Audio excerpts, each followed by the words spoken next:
What's up, guys? Welcome to another episode of Writing Tips, where I break down tropes and archetypes from your favorite stories in the hopes that you can learn a little bit more about writing. Today, we're looking at the Elite Four archetype. This video is the final episode in a series of lessons about writing team archetypes in fiction. I collaborated with Robin Sprung on this series, and we each took turns releasing a new episode of this series on our own channels. So, if you missed out on any of those videos, go ahead and check them out so that you can get all caught up. The links are in the description below. Okay, let's get into the topic of today's video, the Elite Four. So, in many parts of the world, there seems to be a common theme that keeps appearing in one form or another in a number of cultures, and that's the concept of four powerful figures serving one higher master. In feudal Japan, there were the Shitenno, the four best soldiers that a samurai lord commanded in his army. In Buddhism, there are the four heavenly kings, guardian gods who watch over a cardinal direction in the world. And in the Bible, there are the four horsemen of the apocalypse, who are meant to usher in the extinction of all life at the world's end. Over the years, writers and storytellers have taken this concept of four powerful beings serving a higher power and turned it into a trope that has commonly been used in narratives focusing on fantasy and science fiction. Unlike the five-man band and the Magnificent Seven Samurai, the Elite Four doesn't require its team members to fulfill specific character tropes in order to qualify its team as an Elite Four archetype. For example, the Elite Four doesn't need a big guy, a smart guy, a lancer, or even a leader for that matter. The only rules that the team members of an Elite Four have to follow are that they answer to some kind of authority figure and that they each have personalities and skill sets that complement one another. Take the Fantastic Four and the Teenage Mutant Ninja Turtles as the perfect examples. In some versions of the Fantastic Four, you have a leader, a chick, a lancer, and a big guy who answer to some kind of government faction. But with the Turtles, you have a leader, a big guy, a smart guy, and a heart who answer to a sensei. So, there's definitely no strict formula that writers have to stick to when forming the roster for their Elite Four. I also want to point out that the Elite Four is one of those tropes that can work for both heroes and villains. There's no rule that says the Elite Four has to serve on either side of the good versus evil spectrum. But, if the Elite Four are a group of villains, then odds are that they're going to be the minions of a bigger and badder villain.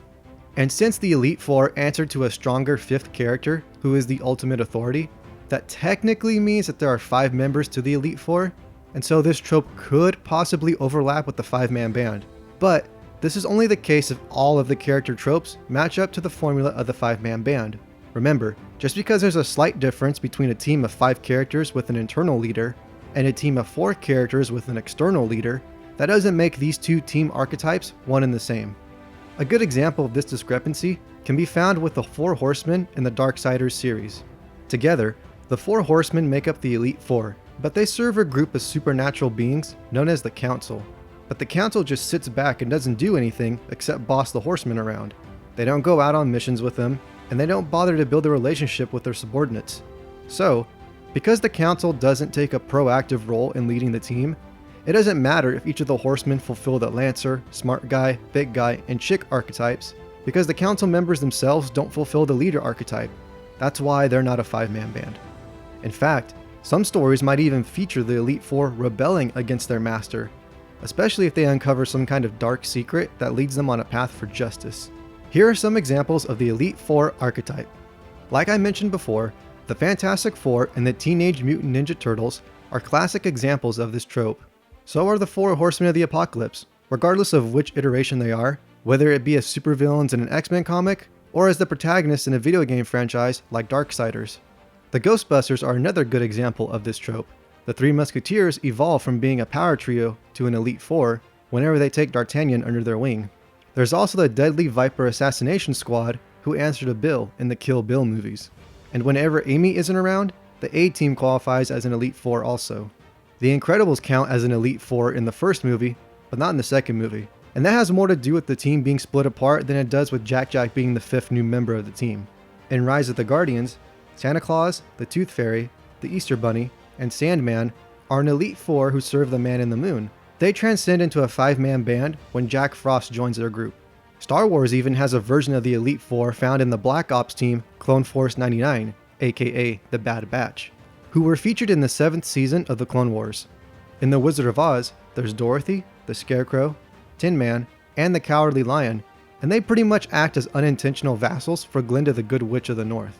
In the Judge Dredd comics, Judges Mortis, Fear, Fire, and Death combine to make up the 4 Dark Judges. The Archangels Michael, Gabriel, Raphael, and Lucifer are set up to be a former Elite Four who served God before Lucifer's fall in Supernatural. And in the Final Fantasy series, the 4 Fiends are a recurring group of Elite Four villains, although they seem to come in a different variety with each installment of the franchise. If you want to learn more about the Elite Four archetype, go ahead and take a look at the TV Tropes website, where they have a whole library of knowledge dedicated to tropes and archetypes within storytelling. If you're interested in learning more about writing techniques, go ahead and subscribe so that you can get notified when I post a new video. Leave a comment down below and list off any fictional ensembles that you think might be the Elite Four. Don't forget to like this video, and I'll catch you guys next time.